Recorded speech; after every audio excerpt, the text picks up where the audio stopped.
عن سمرة بن جندب رضي الله عنه قال صليت وراء النبي صلى الله عليه وسلم على امرأة ماتت في نفاسها فقام وسطها.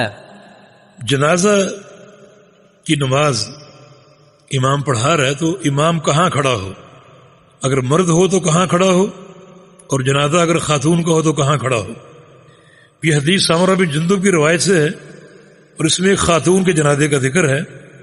پتہ ہے کہ صلیت وراء النبی صلی اللہ علیہ وسلم، میں نے رسول اللہ علیہ وسلم کے پیچھے جنازے کی نماز پڑھی.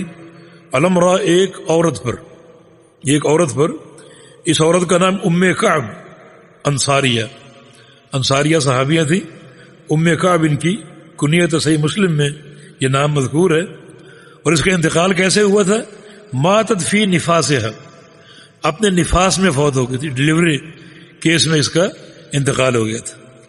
اور یہ شہادت کی موت ہے. نبی علیہ السلام کا فرمان ہے کہ عورت جو اپنے پیٹ سے فوت ہو جائے تو اس کی موت شہادت کی موت. جنازہ اس کا پڑھا جائے گا. جس شہید کا جنازہ نہیں پڑھا جاتا وہ شہید معرکہ ہے. جو میدان جہاد میں دشمن سے لڑتے ہوئے شہید ہو اس کا جنازہ نہیں ہے. لیکن اس کے علاوہ بہت سے شہداء ہیں. طاعون کے مرض سے فوت ہونے والا شہید ہے، جل کے مرنے والا شہید ہے، ڈوب کے مرنے والا شہید ہے، بلندی سے گر کے مرنے والا شہید ہے. عورت اگر اپنے نفاس میں فوت ہو جائے وہ شہید ہے، مگر ان سب کے جنازے پڑھے جائیں گے. تو یہ عورت اپنے نفاس میں فوت ہو گئی تھی.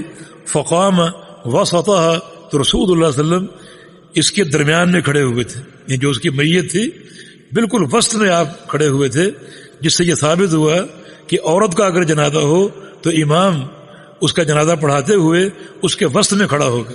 ایک اور حدیث میں ایک مرد کے جنازے کا ذکر ہے، اس میں صحابہ فرماتے کہ قام عند رأسہ، رسول اللہ صلی اللہ علیہ وسلم اس کے سر کے پاس کھڑے ہوئے، گردن کے پاس.